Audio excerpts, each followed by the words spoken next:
Dictation start होगी 5 second बाद।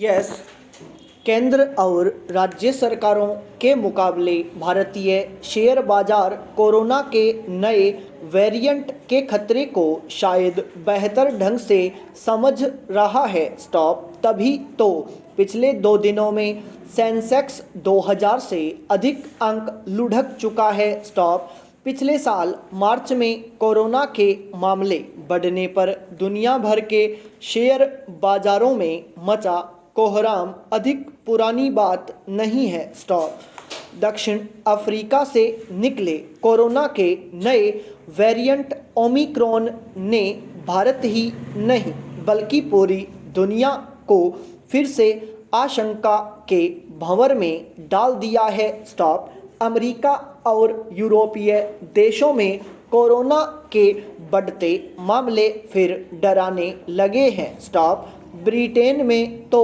हाल ही 3 दिन तक लगातार एक दिन में सर्वाधिक मामलों के रिकॉर्ड कायम हुए हैं। स्टॉप कोरोना के कहर से बचने के लिए नीदरलैंड्स में क्रिसमस के जश्न के बीच लॉकडाउन की घोषणा कर दी गई है। स्टॉप जर्मनी ने तो ब्रिटेन से पर्यटकों के अपने यहाँ आने पर ही रोक लगा दी है। स्टॉप शेयर बाजार की तरह आखिर हम लोग भावी खतरों को भांप कर उसके अनुरूप व्यवहार क्यों नहीं कर रहे? Question mark.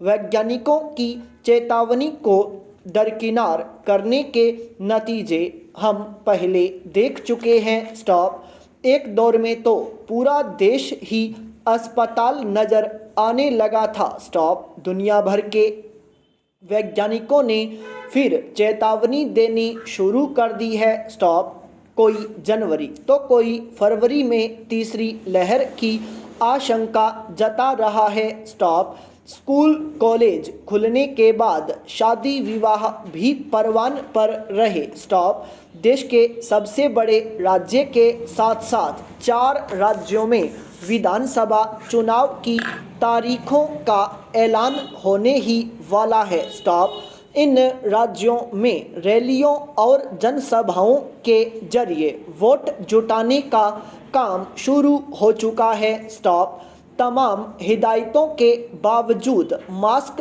कम दिख रहे हैं तो सोशल डिस्टेंसिंग की भी किसी को परवाह नहीं दिख रही। स्टॉप ऐसे में क्या हम तीसरी लहर को खुद दावत नहीं दे रहे? Question mark. इतना सब भुगत चुकने के बाद भी संभलने को तैयार नहीं। स्टॉप केंद्र से लेकर तमाम राज्य सरकारें सक्रिय दिखने के प्रयास तो कर रही है लेकिन वाकई में जितनी सक्रियता दिखनी चाहिए दिख नहीं रही। स्टॉप आज के माहौल को देखकर लगता नहीं कि पहली और दूसरी लहर के दौरान इतना कुछ लुटा देने के बाद भी हम होश में आना चाहते हैं। स्टॉप नया वेरिएंट तेजी से पांव पसार रहा है लेकिन सख्ती करने वाला कोई नहीं। स्टॉप सरकारें फिर से सख्ती के मूड में दिख नहीं रही हैं। स्टॉप नेताओं से लेकर जनता इस बुलावे में बैठी है कि वैक्सीन तो लग गई, अब कोरोना हमारा क्या बिगाड़ लेगा। स्टॉप यही गलती यूरोपीय देशों ने की थी जिसका नतीजा उन्हें अब भुगतना पड़ रहा है। स्टॉप हमें गलतियों से सबक लेने की ज़रूरत है ताकि हमें भी आगे जाकर किसी तरह के दुष्परिणाम न भुगतने पड़े। स्टॉप पैरा 3 कृषि कानून वापस लिए जा चुके हैं लेकिन न्यूनतम समर्थन मूल्य के मुद्दे को लेकर चर्चा जारी है। स्टॉप गौरतलब है कि लंबे विचार विमर्श के उपरांत भारत सरकार की ओर से आदर्श कृषि उपज एवं पशुपालन अधिनियम 2017 का प्रारूप तैयार किया गया था, जिसे सभी राज्यों को 2018 में भेज दिया गया। झारखंड राज्य ने उसके आधार पर अपने राज्य में कानून बनाया है। इस पर चर्चा भी सामयिक एवं प्रासंगिक है, क्योंकि इस अधिनियम से न्यूनतम समर्थन मूल्य पर खरीद की गारंटी का मार्ग प्रशस्त होता है, जो देश में अभी सर्वाधिक चर्चित विषय है। इस अधिनियम में केंद्र सरकार द्वारा घोषित न्यूनतम समर्थन मूल्य से कम दामों पर क्रय विक्रय को रोकने का आज्ञापक प्रावधान है। इससे किसानों को न्यूनतम समर्थन मूल्य का वैधानिक अधिकार प्राप्त होता है। इस प्रकार के कानून निर्माण में 4 वर्ष की ढिलाई सरकारों की किसानों के प्रति उदासीनता एवं उपेक्षा का परिचायक है। राज्य सरकारों को प्रोत्साहन देकर या प्रोत्साहन दिए जाने की योजना घोषित कर निरंतर मॉनिटरिंग की आवश्यकता, जहां केंद्र सरकार ने पूरी नहीं की, वहीं राज्य सरकारों ने इसे ठंडे बस्ते में डाल दिया।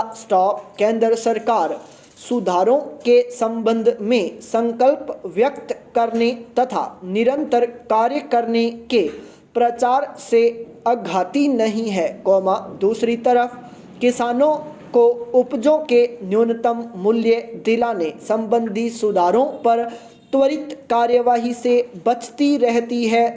जिस प्रकार सरकार अपने सामान के विक्रय के समय आरक्षित मूल्य निर्धारित करती है, उसी प्रकार उपजों की नीलामी न्यूनतम समर्थन मूल्य से आरंभ की जा सकती है।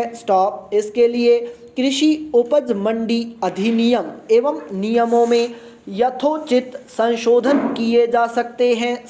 वर्तमान में अरुणाचल प्रदेश, गुजरात, महाराष्ट्र, झारखंड, मध्य प्रदेश, उत्तराखंड के कानूनों में आज्ञापक प्रावधानों की क्रियान्विति सुनिश्चित करने की आवश्यकता है।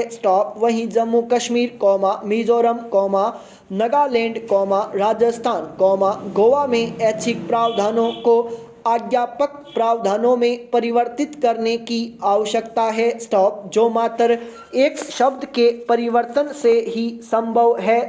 इसी प्रकार बिहार में यह अधिनियम वर्ष 2006 में समाप्त कर दिया गया था एवं केरल व मेघालय में इस प्रकार के अधिनियम अस्तित्व में ही नहीं रहे। इन सभी राज्यों में केंद्र द्वारा आदर्श कानून के प्रारूप के आधार पर अधिनियम लाए जा सकते हैं। संविधान ने कृषि एवं किसान कल्याण के संबंध में विधि निर्माण का अधिकार राज्यों को ही दिया हुआ है। इस कारण इन विकल्पों की चर्चा अधिक युक्ति संगत है। न्यूनतम समर्थन मूल्य से बाजार में कम दाम प्राप्त होने पर किसानों के घाटे की भरपाई के लिए अंतर राशि देकर भावांतर भुगतान किया जा सकता है। इस प्रणाली में प्रत्यक्ष खरीद की आवश्यकता नहीं रहती है, जिससे उस पर होने वाले भारी भरकम व्यय की बचत संभव हो जाती है। न्यूनतम समर्थन मूल्य प्राप्ति का यह भी एक अच्छा विकल्प हो सकता है, जिसका उपयोग अनेक उपजों में मध्य प्रदेश तथा हरियाणा जैसे राज्यों ने किया है। पैरा बांग्लादेश की आज़ादी को 26 दिसंबर को 50 साल पूरे होने के मौके पर पाकिस्तानियों ने ट्विटर पर जमकर भारत के खिलाफ भड़ास निकाली।